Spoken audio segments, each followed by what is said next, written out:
tumenye Bibiliya. Iki ni ikiganiro utegurirwa na Dr. Venano Makegi ukakigezwaho na Transworld Radio. Soma kandi wige Bibiliya, usobanukirwe ijambo ry'Imana. Uraho neza nshuti muvandimwe uteze amatwi ikiganiro tumenye Bibiliya. Amahoro y'Imana nabane nawe. Kaze muri iki kiganiro ugezwaho nanjye Parfait Ntamvutsa.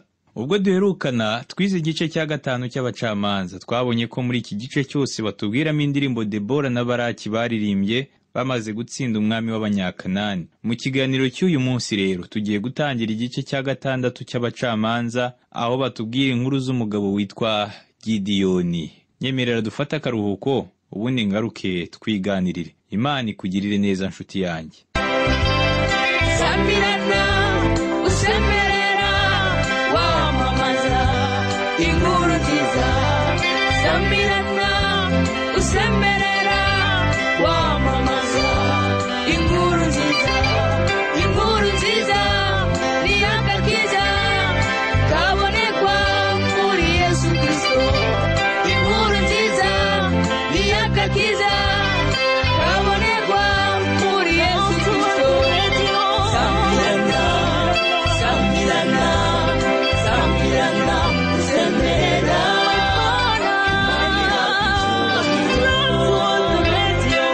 Samirana, Samirana, Samirana usemerera. Gideyoni niwe mucamanza wakurikiyeho. Uyu mugabo tubona ahamagarwa mu gice cya 6 cy'abacamanza. Igice cya 7 kitubwira uburyo Imana yakoresheje Gideyoni ibikorwa bihambaye. Gideyoni yabaye umwe mu bacamanza badasanzwe babayeho, nubwo nawe atari umuntu w'ubushobozi bwinshi. Mu by'ukuri mu bacamanza bose nta n'umwe wari ukomeye muri bo. Bari abantu bato cyane kandi boroheje. Buri wese yari insuzugurwa kandi adashoboye. Buri wese hari aho yari afite intege nke mu buzima bwe. Buri wese hari amakosa yari afite, kandi inshuro nyinshi Imana yaheraga kuri za ntege nke z'aba bantu akaba ariho ikorera ikabagira abanyembaraga. Haleluya. Hariho ikindi kintu cy'ingenzi cyane nshaka kongeraho kuri ibi ngibi ndiho mvuga. Mu myaka myinshi yashize iyi nkuru ivuga ku bacamanza ntiyigeze ishishikaza abantu ngo babe bayigiraho impaka. Abantu bavuga ko iyi ari inkuru itarigeze ibaho, ngo ni nk'umugani, bakavuga ko nta hantu bashobora gushyira iyi nkuru mu bihe biranga amateka y'isi byabayeho. Ariko ibi byose byaje guhinduka uhereye aho abanyamateka mu bijyanye no kuvumbura ibyabayeho cyangwa se aba archaeologists bakoreye ubushakashatsi. Abo nabo nta bandi ni Barney Martin na Breasted hamwe na Garstang. Aba bahanga mu mateka yo kuvumbura bakaba n'abavugabutumwa baje gutanga amakuru nyayo avuga kuri iki gitabo cy'abacamanza. Muri iki gihe cy'abacamanza, Egiputa nta mbaraga yari ifite. Abanyegiputa bigeze kugira imbaraga ubwa mbere, ariko nyuma haje kwima abandi bafarawo b'ibigwari bituma Egiputa itongera kugira imbaraga nka mbere. Ariko kandi imbere muri iki gihugu cya Egiputa hari ibibazo bikomeye. Kubw'iyo mpamvu rero Egiputa itakaza bimwe mu bihugu yakolonizaga, maze byigarurirwa n'ingabo zo mu butayu zaturukaga mu burasirazuba bushyira amajyepfo y'inyanja y'urupfu. Izi ngabo zarushije amaboko abanyegiputa kuko igihugu cyabo ahanini kigizwe n'ubutayu, kandi nazo zikaba zari zimenyereye kurwanira mu butayu. Izi ngabo rero zo mu butayu zaje no kwinjira mu gihugu cya Isirayeli. Abamidiyani n'Abamaleki ni bamwe mu bari bagize ingabo zo mu butayu zaje gutera Isirayeli. Inkuru rero ya Gideyoni itangira kuri iyi nkuru ivuga uburyo Abamidiyani bateye Isirayeli. Reka dusome mu gitabo cy'abacamanza igice cya 6 kuva ku murongo wa 1 kugera ku murongo wa 2. Haravuga ngo Abisirayeli bakora ibyangwa n'Uwiteka. Uwiteka bahana mu maboko y'Abamidiyani imyaka 7. Nuko Abamidiyani banesha Abisirayeli, batera Abisirayeli gushaka aho kwisha mu bihanamanga byo mu misozi no mu mavumo no mu bihome. Abamidiyani n'Abamaleki bari bameze nk'umuryango utatanye. Bose bari abagizi ba nabi, bagendanaga ibiryo byabo. Aho bajyaga hose babaga bari kumwe n'imiryango yabo. Muri make buri kintu cyose baracyitwazaga iyo babaga bariho bagendagenda mu butayu. Bitwazaga amahema yabo aho bagiye hose. Ntabwo batubwira umubare w'izi ngabo zo mu butayu, kuko nta muntu n'umwe ku isi wari kubasha kubabara. Zari ingabo zitatanye cyane. Ariko icyo wamenya mu by'ukuri ni uko bari ingabo nyinshi kurusha ndetse n'abaturage bo muri Kanani. Abana ba Isirayeli bahunze ingo zabo bajya gutura mu buvumo no mu bitare. Uyu munsi hariho ibihamya byerekana ko Abisirayeli batuye mu buvumo, cyane cyane mu gihe cy'abacamanza. Mu gitabo cy'abacamanza igice cya 6 ku murongo wa 5 haravuga ngo, bazamukanaga n'amatungo yabo n'amahema yabo basa n'amarumbo y'inzige, ubwabo n'ingamiya zabo ntibyagiraga umubare, bazanwaga no kurimbura icyo gihugu. Abamidiyani baje gutera abana ba Isirayeli. Iyo bateraga igihugu bazaga bameze nka serwakira utazi iyo iturutse. Bibiliya yatubwiye ngo bo n'ingamiya zabo ntibyagiraga umubare, bisobanura ko batigeze babarwa n'umunsi n'umwe. Bari itsinda rinini ku buryo n'umwanzi wabo atari kubasha kumenya uko bangana. Abamidiyani babonye ko Abisirayeli bafite imirima myiza kandi bashakaga n'imbuto n'ibindi byo kurya kugira ngo bafungure kandi bagaburire n'amatungo yabo. Umuryango wa Manase, ari nawo Gideyoni yakomokagamo, wari utuye mu kibaya kizwi ku izina rya Esidarayeroni. Aha niho intambara ya Armagedoni izarwanirwa, nk'uko tuzabibona mu biganiro biri imbere. Nubwo ariko uyu muryango wa Manase bari barafashe aha hantu, igihe izi ndwanyi zo mu butayu zazaga zahise zihigabiza hose, nuko Abisirayeli bahungira mu buvumo no mu bitare. Kandi koko niko bagombaga kubigenza, nta kundi. Babonye ko imyaka yabo yose yafashwe n'umwanzi. Uko niko rero inkuru ya Gideyoni yubatse. Mu gitabo cy'abacamanza igice cya 6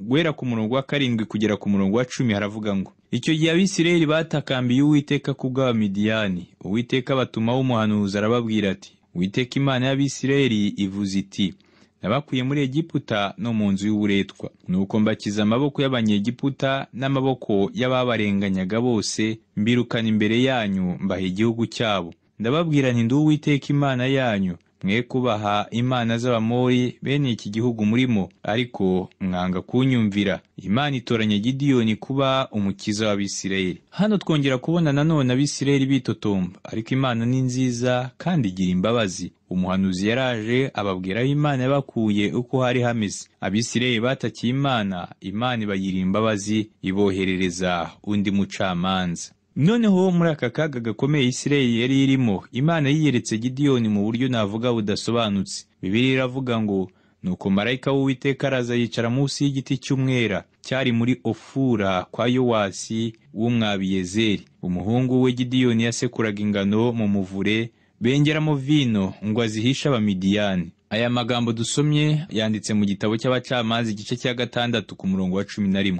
Uyu murongo ntabwo twereka Gideyoni nk'umuntu w'intwari cyangwa se w'indashyikirwa. Mbese uzi ibyo Gideyoni yari ari akora? Yasekuraga ingano mu muvure bengeramo vino. Muri uyu murongo rero turabona batubwira ibijyanye no kwenga vino. Ubundi muri iki gihe yengerwaga munsi y'umusozi, kuko Abisirayeli bakusanyirizaga hamwe imizabibu babaga bakuye mu mirima yo mu misozi. Urumva rero ko byabaga ari akazi gakomeye kumanukana imiba y'imizabibu bayivana ku musozi hejuru bakayimanukana hasi. Iyo bamaraga guhura iyo miba y'imizabibu, bahitaga bayisubiza ku musozi hejuru kugira ngo umuyaga nuhuha utumukane urukungu, hasigara imbuto nziza. Hano rero munsi y'umusozi niho tubona Gideyoni yari hasekurira ingano ze. Ariko nk'uko maze kubikubwira, munsi y'umusozi siho batoreraga imbuto nziza z'imizabibu, ahubwo imbuto nziza bazirobanuriraga hejuru ku musozi, akaba ari naho bazihurira.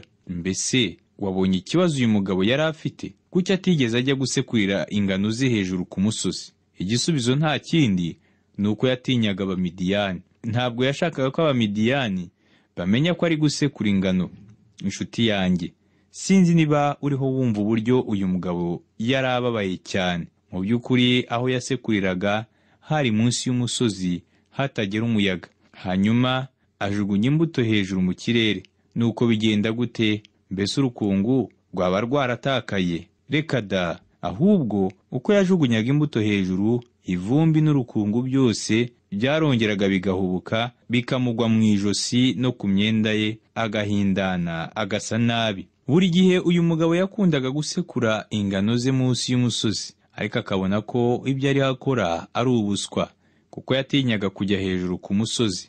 Ndatekereza ko hari igihe yashoboraga kwibwira kujyayo, maze akavuga ngo ubu se koko nahangara kujya hejuru y'umusozi koko? Gideyoni yari amaze kugira umujinya mwinshi, awutewe n'uko atari afite ahantu heza ho gusekurira ingano ze. Nyamara mu kanya Imana yagombaga kumukoresha. Tuzabona uko Imana yakoresheje uyu mugabo. Ni muri icyo gihe yasekuraga ingano nibwo marayika w'Uwiteka, ari we benshi muri twe bemeza ko yari Kristo wihinduranyije, yiyeretse Gideyoni. Bibiliya iratubwira ngo marayika w'Uwiteka aramubonekera aramubwira ati, Uwiteka ari kumwe nawe, wa munyembaraga we, ugirana ubutwari. Aya magambo yanditse mu Bacamanza igice cya 6 ku murongo wa 2. Nshuti yanjye, ntukambwire ko muri Bibiliya hatabamo byenda gusetsa. Mbese urumva kwita Gideyoni ngo ni umunyembaraga bidasekeje? Imana rimwe na rimwe ijya ivuga amagambo asekeje. Nyamara ariko ibi ngibi ntibitubuza kuvuga ko Bibiliya ari igitabo kitabeshya kandi kitagira amashyengo. Bibiliya ivuga ku muntu w'umunyabyaha kandi ukeneye agakiza k'Imana. Bibiliya yerekana ko Imana iri hejuru kandi yera cyane. Ariko kandi burya Imana igisetsa rimwe na rimwe, kandi nudasetswa nayo nta n'ahandi uzasekera mu by'ukuri. Yesu Kristo niwe muntu navuga w'umunyarwenya wabayeho mu isi kurusha abandi. Umunsi umwe yigeze kubwira abafarisayo ngo, mwabarandasi bahumye mwe, mumimina umubu ariko ingamiya mukayimira bunguri. Aya magambo yanditse muri Matayo mu gice cya 23 ku murongo wa 24. Niba utekereza ko uyu murongo udasekeje, nshuti yanjye, kugira ngo wumve ko uyu murongo usekeje, uzitegereza ingamiya. Ingamiya igira ibyerekezo byinshi kurusha n'ibyerekezo byo mu muhanda tunyuzamo amamodoka yacu. Umukozi w'Imana umwe avuga ko yigeze kurira ingamiya muri Egiputa, ngo anasanga zigira n'amahoni. Ngo ingamiya zinagira imbuto nini ku isi ya Adamu. Ingamiya zigira ibinono. Zimwe usanga zigira ka kagongo kayo karekare, izindi zifite utugongo tubiri, ku buryo aho uzirebeye hose ubona zifite icyerekezo. Mbese nshuti yanjye, ubu ngubu ntiwumva uburyo aba banyedini b'abafarisayo bamiraga bungura ingamiya? Mu by'ukuri rimwe na rimwe Imana ijya ivuga ibintu bisekeje. Kimwe mu bintu bisekeje cyane Uwiteka yaba yaravuze ni ukuntu yise Gideyoni umunyembaraga kandi yari umuntu w'umuswa cyane ndetse w'umunyabwoba. Ntekereza ko igihe Gideyoni yumvaga marayika w'Imana avuga ngo wa munyembaraga we, ashobora kuba yarahise ahindukira akareba niba inyuma ye hatari undi muntu bariho babwira ayo magambo, kuko nawe ubwe yari azi neza ko atifitemo izo mbaraga marayika yariho amubwira. Ntekereza kandi ko nyuma yo kubona ari nta wundi marayika yabwiraga, Gideyoni ashobora kuba yarahise ahindukirira marayika maze akamubwira ngo, mbese uvuga ninde? Ni jyewe? Urashaka kuvuga ko ndi umunyembaraga kandi ndi gusekurira ingano hano munsi y'umusozi, kandi nari nkwiriye kuzisekurira hejuru y'umusozi?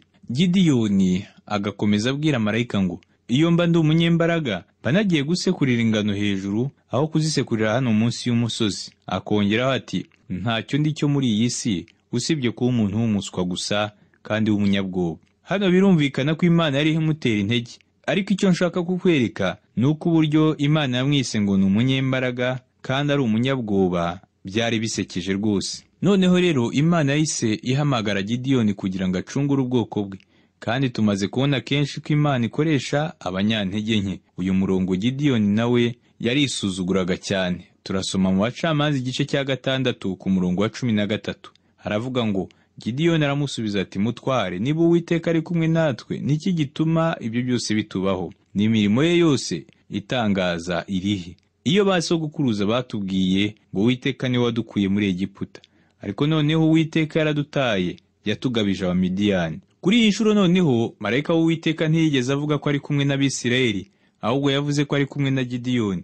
Mu by'ukuri ntabwo Uwiteka ari kumwe n'Abisirayeli kubera ibyaha byabo. marayika yaravuze ngo Uwiteka ari kumwe nawe. Ntiyavuze mu bwinshi, ahubwo yavuze mu buke abwira Gideyoni gusa. Ariko Gideyoni ntiyizeye uburyo Imana yabana nawe. Yashatse kumenya aho bya bitangaza byakorewe ba sekuruza be byaturutse. Gideyoni we yatekerezaga ko Imana yatereranye Isirayeli. Yaribeshyaga cyane nk'uko umuntu n'ubundi ameze. Mu by'ukuri Uwiteka ntiyigeze ahemukira ubwoko bwe, ahubwo ubwoko bwe nibwo bwahemukiye Uwiteka. Uyu mugabo Gideyoni yari afite imitekerereze itariyo, haba mu buryo bw'umubiri ndetse no mu buryo bw'umwuka. Usibye kugira ikibazo cyo kwisuzugura, Gideyoni yari umuntu utajya upfa kwizera, akagira gukekeranya. Yari umunyantege nke, akaba n'umuswa cyane. Uko niko Gideyoni yari ameze. Mbega ukuntu ibi bitandukanye n'inyito tumuziho, aho uyu munsi azwi ku mazina menshi y'ubutwari. Nyamara nshuti yanjye, ndashaka kukubwira ko Gideyoni yari umuswa mubi cyane hanyuma y'abandi.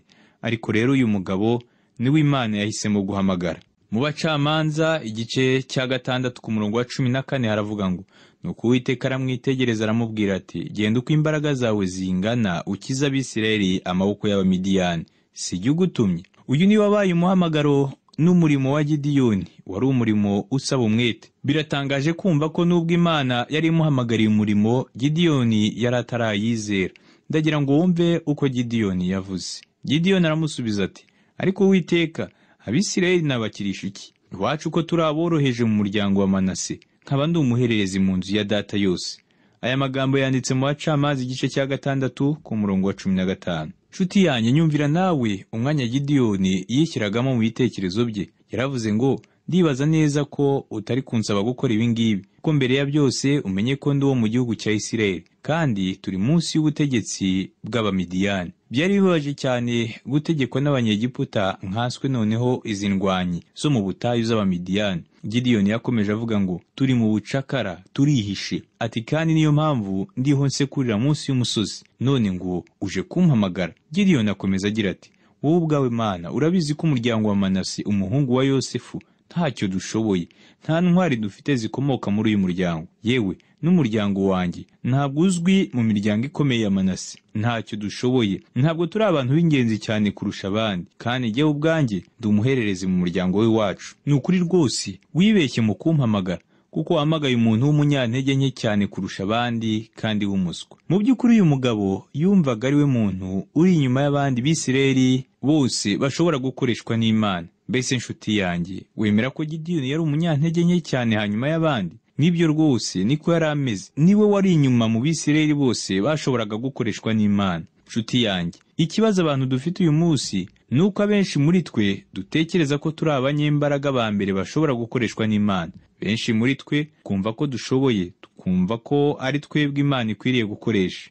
Mbese uribuka ko Imana ikoresha abanyantege nke gusa? Mu rwandiko rwa mbere Pawulo yandikiye Abakorinto igice cya 1 kuva ku murongo wa 26 kugera ku murongo wa 27 baratubwira ngo, muzirikane guhamagarwa kwanyu bene data, yuko ab'ubwenge bw'abantu bahamagawe atari benshi, n'abakomeye bahamagawe atari benshi, n'imfura zahamagawe atari nyinshi, ahubwo Imana yatoranije abaswa bo mu isi ngo ikoze isoni abanyabwenge, kandi yatoranije ibinyantege nke byo mu isi ngo ikoze isoni ibikomeye. Imana yakoresheje aba bacamanza bose turiho twiga itabitewe n'uko bari bashoboye cyangwa n'uko bari indashyikirwa. Mbese ibi biraguhumurije nshuti yanjye? Mbese nshuti, waba uzi impamvu Imana itariho ikoresha benshi muri twebwe? Nuko twikomeza cyane tukikomanga mu gatuza. Benshi muri twebwe bafite impano zikomeye zituma Imana idakorana natwe. Benshi muri twebwe dukora ubushake bwacu, tukanyura mu nzira twishakiye. Muri iyi si hari abantu benshi cyane bafite impano zitandukanye, bafite ubushobozi bwinshi.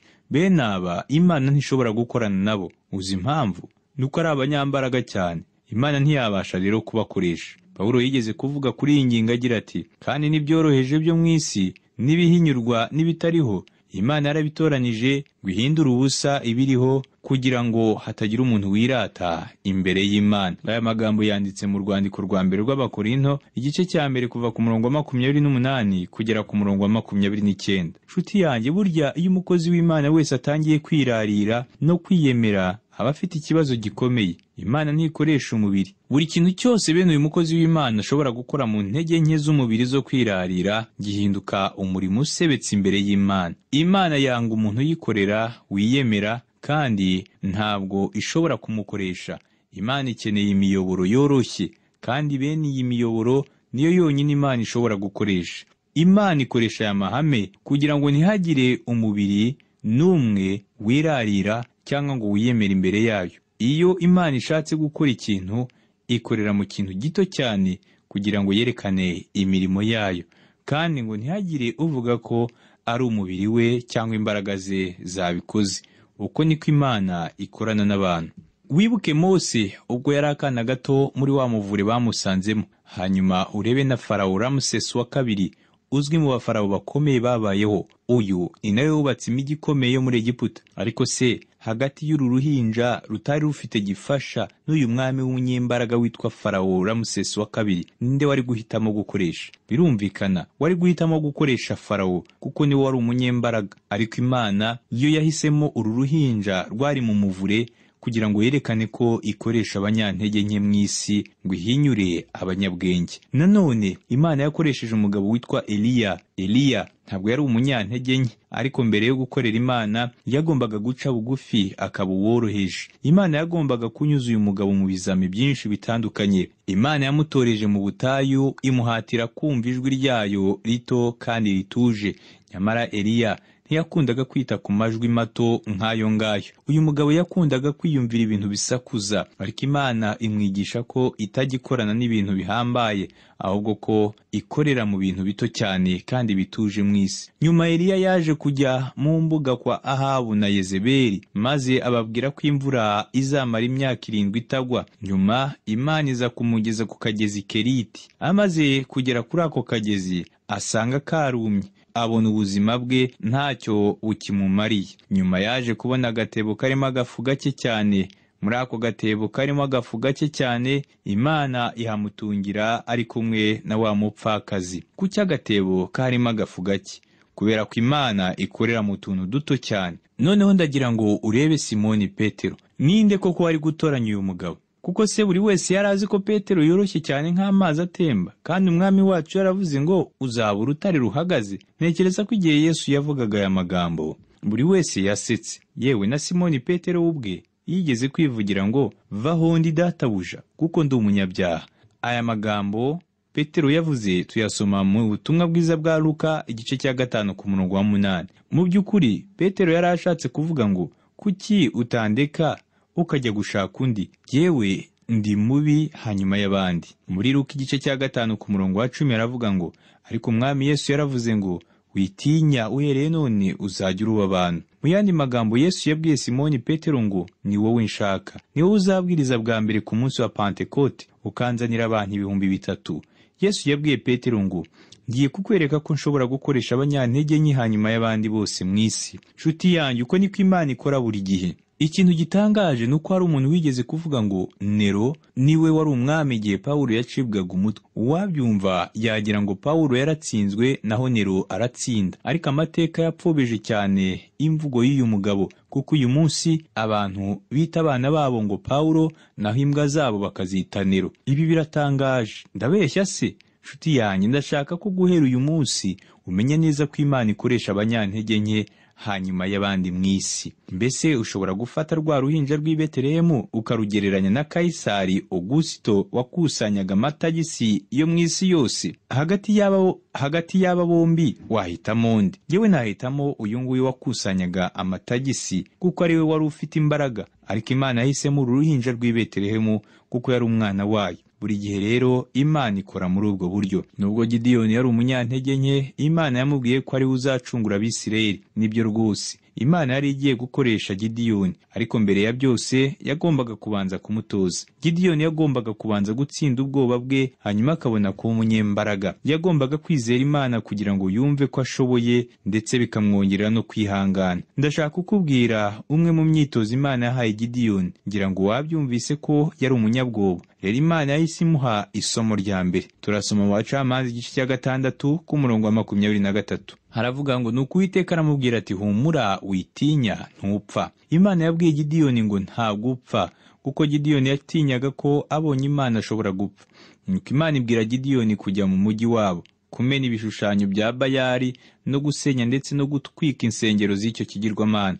Ibi byose byerekana uburyo Abisirayeli bari bijanditse mu bidahesha Imana icyubahiro. Mu Bacamanza igice cya 6 kuva ku murongo wa 24 kugera ku murongo wa 27 haravuga ngo Gideyoni ahera ko yubakira Uwiteka igicaniro aho ngaho akita Yehova Shalom. Kiracyari ku musozi Ofura w'Abiyezeri na bugingo n'ubu. Gideyoni asenya igicaniro cya Bayali, nuko ijoro ry'uwo munsi Uwiteka aramubwira ati ende mfizi ya so ntoya wende n'indi ya kabiri imaze imyaka 7 maze usandaze igicaniro so yubakiye Bayali uteme Ashera iri hafi yacyo, maze wubakire Uwiteka Imana yawe igicaniro ku kanunga kubatsweho igihome ubyitondeye, kandi wende imfizi ya kabiri uyitambeho igitambo cyoswa ucyosheshe inkwi za Ashera uri buteme. Nuko Gideyoni ajyana abagabo 10 mu bagaragu be abigenza nk'uko Uwiteka yamutegetse, ariko yabikoze nijoro, ntiyatinyutse kubikora ku manywa kuko yatinyaga abo muryango wa se n'abatuye muri uwo mudugudu. Kuva iki gihe Gideyoni yatangiye gukora umurimo w'Imana, ariko nubwo yari kumwe n'Imana Gideyoni yakomeje kugira ubwoba.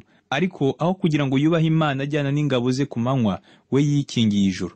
Nyamara nubwo yasenye ibigirwamana ari nijoro, bene wabo baje kumenya ko ari we wabikoze ndetse bagambirira no kumwica, ariko Imana iramukiza. Gideyoni yari agifite gukekeranya. Imana rero yagombaga kumumaramo ubwoba. Imana yagombaga kuzamura kwizera n'umwete mu mutima w'uyu mugabo. Imana yagombaga gukomeza intambwe za Gideyoni. Ibi rero byagombaga gufata igihe. Intambwe yari ikurikiyeho nuko Imana yagombaga kuzuza uyu mugabo umwuka wayo. Buri gihe Imana yuzuza umwuka wayo ku muntu wese igiye gukoresha. Mu Bacamanza igice cya 6 ku murongo wa 34 haravuga ngo Imana iha Gideyoni ku mwuka wayo, ahera kavuza ikondera, Ababiyezeri bateranyirizwa aho ari. Iyo ikondera ryavuzwaga byasobanuraga ko igihugu cyinjiye mu ntambara. Mu munota Gideyoni yavugijeho ikondera, abantu be bose bahise bamenya ko binjiye mu ntambara n'Abamaleki, nuko bahita bateranira hafi ya Gideyoni. Mbese uzi byabaye? Gideyoni yakomeje kugira gukekeranya, maze asubira imbere y'Uwiteka agira icyo amusaba. Gideyoni abwira Imana ati niba uzakirisha Abisirayeli ukuboko kwanjye nk'uko wavuze, dore ngiye kurambika ubwoya bw'intama ku mbuga, ninsanga ikime gitonze ku bwoya gusa, ahandi hose habukikije humye, nzamenyeraho yuko ushaka gukirisha Abisirayeli ukuboko kwanjye nk'uko wavuze. Aya magambo yanditse mu Bacamanza igice cya 6 kuva ku murongo wa 36 kugera ku murongo wa 37. Nshuti yanjye, ni byiza ko twizera Imana byuzuye kandi tukamenya ko ibyo twebwe dutekereza ko ari bidashoboka bishoboka imbere y'Imana.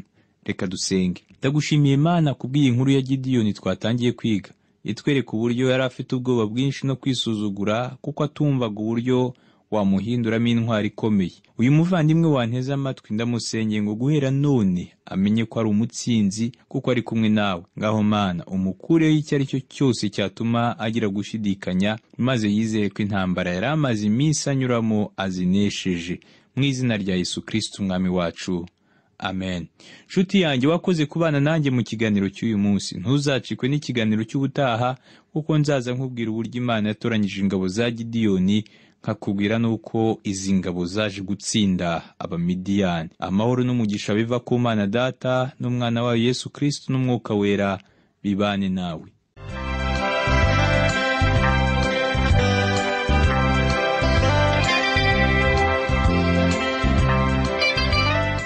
Icyo cyari ikiganiro tumenye Bibiliya. Niba wifuza kugira icyo ubaza, kudutera inkunga cyangwa ushaka kuduha ubuhamya, ushobora guhamagara cyangwa kohereza ubutumwa bugufi kuri telefone igendanwa. Inomero ni 07 81 27 90 18. Ushobora kandi kutwandikira kuri page yacu ya Facebook yitwa Tumenye Bibiliya, cyangwa kuri email yitwa umucyo@yahoo.fr. Imana iguhe umugisha.